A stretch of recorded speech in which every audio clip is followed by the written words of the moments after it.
یاد رکھیں کہ نعرے مارنے میں آگے آگے ہونا اور عملی میدان میں پیٹھ دکھا دینا یہ بزدل قوموں کا وتیرہ ہے۔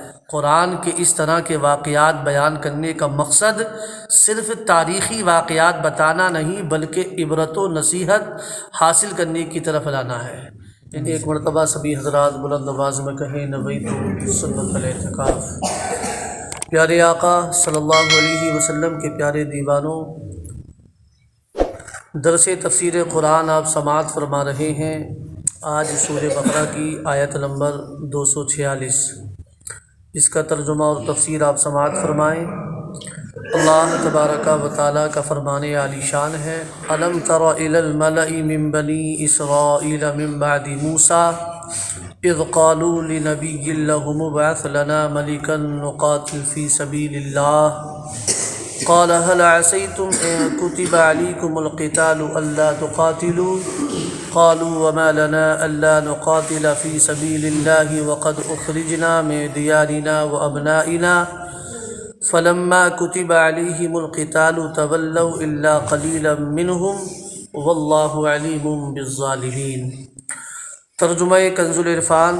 رب کعبہ کا فرمان ہے کہ اے حبیب، کیا تم نے بنی اسرائیل کے ایک گروہ کو نہ دیکھا جو موسیٰ کے بعد ہوا، جب انہوں نے اپنے ایک نبی سے کہا کہ ہمارے لیے ایک بادشاہ مقرر کر دے تاکہ ہم اللہ کی راہ میں لڑیں۔ اس نبی نے فرمایا، کیا ایسا تو نہیں ہوگا کہ اگر تم پر جہاد فرض کیا جائے تو پھر تم جہاد نہ کرو؟ انہوں نے کہا، ہمیں کیا ہوا کہ ہم اللہ کی راہ میں نہ لڑیں، حالانکہ ہمیں ہمارے وطن اور ہماری اولاد سے نکال دیا گیا ہے۔ تو پھر جب ان پر جہاد فرض کیا گیا تو ان میں سے تھوڑے سے لوگوں کے علاوہ بقیہ نے منہ پھیر لیا، اور اللہ ظالموں کو خوب جانتا ہے۔ اس آیت کی تفسیر اس انداز میں بیان فرمائی ہے کہ جہاد کا حکم دینے کے بعد اب جہاد کا ہمت و حوصلہ پیدا کرنے والا ایک واقعہ بہت ہی دلچسپ تفصیلات کے ساتھ پیش کیا جا رہا ہے۔ چنانچہ بتایا گیا کہ حضرت موسیٰ علیہ السلام کے بعد جب بنی اسرائیل کی اعتقادی اور عملی حالت نہایت خراب ہو گئی اور انہوں نے عہد الہی کو فراموش کر دیا، اللہ کے عہد کو توڑ دیا، بت پرستی میں مبتلا ہو گئے اور سرکشی اور بد افعالی انتہا کو پہنچ گئی، تو ان پر قوم جالوت مسلط کر دی گئی، جس کو عمالقہ کہتے ہیں۔ جالوت ایک نہایت جابر بادشاہ تھا۔ اس کی قوم کے لوگ مصر اور فلسطین کے درمیان بحر روم کے ساحل پر رہتے تھے۔ انہوں نے بنی اسرائیل کے شہر چھین لیے، ان کے لوگ گرفتار کر لیے اور ان پر طرح طرح کی سختیاں کیں۔ اس زمانے میں بنی اسرائیل میں کوئی نبی موجود نہ تھے۔ خاندان نبوت میں صرف ایک بیوی باقی رہی تھیں جو حاملہ تھیں۔ ان کے ہاں بیٹے کی ولادت ہوئی جن کا نام شمویل رکھا گیا۔ جب وہ بڑے ہوئے تو انہیں توریت کا علم حاصل کرنے کے لیے بیت المقدس میں ایک بزرگ عالم کے سپرد کیا گیا۔ وہ آپ علیہ السلام کے ساتھ بڑی شفقت کرتے اور آپ کو اپنا بیٹا کہتے۔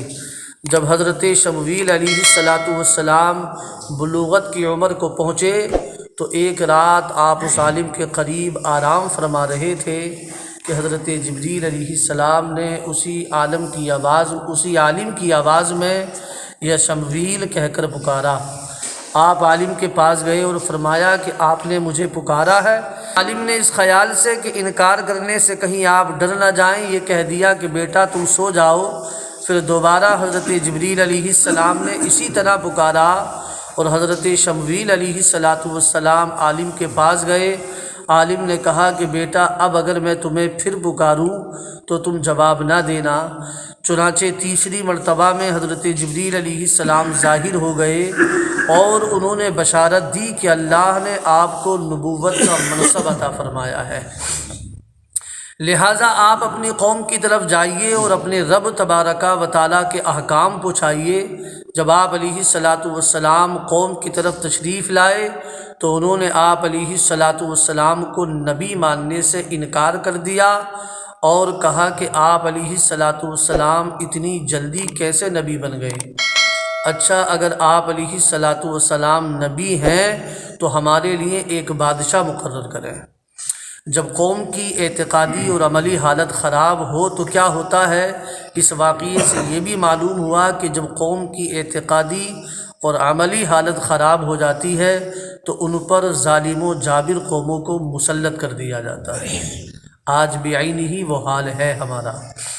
اس آیت کو سامنے رکھ کر پوری دنیا کے مسلم ممالک کی اعتقادی اور عملی حالت کو دیکھا جائے تو اوپر کا نقشہ بڑا واضح طور پر نظر آ جائے گا۔ قرآن کے اس طرح کے واقعات بیان کرنے کا مقصد صرف تاریخی واقعات بتانا نہیں بلکہ عبرت و نصیحت حاصل کرنے کی طرف لانا ہے۔ یعنی صرف یہ نہیں ہے کہ تاریخی واقعات جو ہے سنائے جائیں، بلکہ ان واقعات سے ہمیں عبرت و نصیحت حاصل کرنا چاہیے۔ ہمارے لیے بادشاہ مقرر کر دیجئے، ابعث لنا ملکا۔ جب بنی اسرائیل نے حضرت شمویل علیہ الصلاۃ والسلام سے کہا کہ آپ ہمارے لیے بادشاہ مقرر کر دیجئے تاکہ ہم راہ خدا میں جہاد کریں، تو حضرت شمویل علیہ الصلاۃ والسلام نے فرمایا کہ ایسا نہ ہو کہ تم پر بادشاہ مقرر کیا جائے تو تم جہاد کرنے سے انکار کر دو اور منہ پھیرو۔ اس پر قوم نے جذبات میں آ کر کہا کہ یہ کیسے ہو سکتا ہے کہ ہم جہاد سے منہ پھیریں، جبکہ قوم جالوت نے ہماری قوم کے لوگوں کو ان کے وطن سے نکالا ہے، ان کی اولاد کو قتل کیا ہے، ان کی نسلوں کو تباہ کیا ہے۔ یہ سن کر حضرت شمویل علیہ الصلاۃ والسلام نے بارگاہ الہی میں دعا کی اور اللہ نے ان کی درخواست قبول فرماتے ہوئے ان کے لیے ایک بادشاہ مقرر کر دیا اور انہیں جہاد کا حکم دیا۔ لیکن بعد میں وہی ہوا جس کا اندیشہ اللہ کے نبی نے ظاہر فرمایا تھا، یعنی بنی اسرائیل کی ایک بہت معمولی تعداد یعنی اہل بدر کے برابر صرف 313 افراد جہاد کے لیے تیار رہے اور بقیہ سب نے منہ پھیر لیا۔ بزدل قوموں کا وتیرہ۔ تو یاد رکھیں کہ نعرے مارنے میں آگے آگے ہونا اور عملی میدان میں پیٹھ دکھا دینا یہ بزدل قوموں کا وتیرہ ہے، اور کامل لوگ گفتار کے نہیں بلکہ کردار کے غازی ہوتے ہیں۔ تو آج نعرے تو ہم بھی بہت بڑے بڑے لگا لیتے ہیں، لیکن اگر عملی حالت دیکھی جائے تو بالکل کھکل ہوئے پڑے ہیں۔ تو پیارے پیارے اسلامی بھائیوں، رب کعبہ کی بارگاہ میں ہی دعا ہے مالک و مولا ہم سب کو قرآن و حدیث کی تعلیمات پر عمل پیرا ہونے کی توفیق عطا فرمائے، اور مالک و مولا ہمارے ایمان کے ساتھ ساتھ ہمیں اچھے عمل کرنے کی بھی توفیق عطا فرمائے۔